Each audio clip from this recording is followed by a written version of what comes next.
നമസ്കാരം. തലസ്ഥാനം യുദ്ധക്കളമായി മാറുന്ന കാഴ്ചയാണ് കണ്ടത്. യൂത്ത് കോൺഗ്രസ് സെക്രട്ടേറിയറ്റിലേക്ക് നടത്തിയ പ്രതിഷേധ മാർച്ചാണ് ലാത്തിചാർജിലും വലിയ പ്രക്ഷോഭത്തിലും കലാശിച്ചത്. ഒരുപാട് പോലീസുകാർക്കും അതുപോലെ യൂത്ത് കോൺഗ്രസ് പ്രവർത്തകർക്കും പരിക്കേറ്റിട്ടുണ്ട്.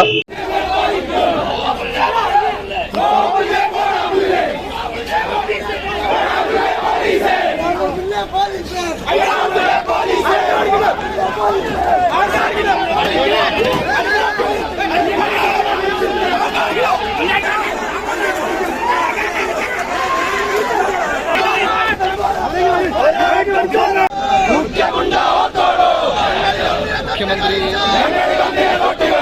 വിശേഷിപ്പിച്ചിട്ടുള്ള മുദ്രാവാക്യങ്ങളൊക്കെ ഉറച്ചുകൊണ്ടാണ് കോൺഗ്രസ് ഒരു പ്രതിഷേധം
എതിരെയാണ് പ്രതിഷേധം കല്യാശ്ശേരിയിൽ ഉണ്ടായത്.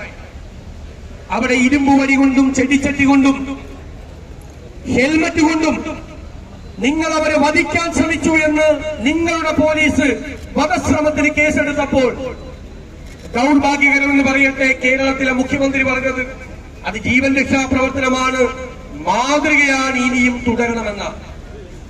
അപ്പൊ കേരളത്തിലെ മുഖ്യമന്ത്രി തന്നെയാണ് കല്യാശ്ശേരിയിൽ വെച്ച് ഒരു കലാപത്തിന് ആഹ്വാനം കൊടുത്തത്. ആ ആഹ്വാനത്തിന്റെ ഫലമാണ് പിന്നീട് ഓരോ ജില്ലയിലും സമാധാനപരമായി കരിങ്കൊടി കാണിച്ച എല്ലാ യൂത്ത് കോൺഗ്രസ് KSU പ്രവർത്തകർക്കെതിരായിട്ടും ക്രൂരമായ മർദ്ദനങ്ങൾ അയച്ചുവിട്ടത്. വഴിയരികിൽ നിന്ന് കരിങ്കൊടി കാണിക്കുന്നവരെ തല്ലാൻ നിങ്ങൾക്ക് എന്താണ് അധികാരം? നിങ്ങൾ DYFIക്കാരെയും ഗുണ്ടകളെയും പറഞ്ഞുവിട്ട് ഞങ്ങളുടെ കുട്ടികളെ ക്രൂരമായി മർദ്ദിച്ചു. കല്യാശ്ശേരിയിലും കോഴിക്കോടും അവിടെ നിങ്ങോട് കൊല്ലം വരെ ഉള്ള എല്ലാ ജില്ലകളിലും ക്രൂരമായ മർദ്ദനം അഴിച്ചുവിട്ടു. ആലപ്പുഴയിൽ അറിയപ്പെടുന്ന ഗുണ്ടകൾ പോലീസ് കാപ്പ പ്രകാരം ജയിലിലാക്കണമെന്ന് സൂപ്രണ്ട് ഓഫ് പോലീസ് എഴുതി കൊടുത്തവൻ നിങ്ങളുടെ ഗുണ്ടാ സംഘത്തിന്റെ തലവനായിരുന്നു. നാണമുണ്ടോ ഈ ഭീരുവായ മുഖ്യമന്ത്രിക്ക്? ക്രിമിനലുകളുടെ അകമ്പടിയോടുകൂടി നിങ്ങൾ സഞ്ചരിക്കുന്നത് നിങ്ങൾ യൂത്ത് കോൺഗ്രസിനെ പേടിച്ചിട്ടാണോ? എന്നോട് നിയമസഭയിൽ ചോദിച്ചു, 2 or 3 പേര് വന്ന് കരിങ്കൊടി കാണിക്കും, എന്ത് കാര്യം നിങ്ങൾക്ക് 1000 പേരെ കൊണ്ടുവരായിരുന്നില്ലേ?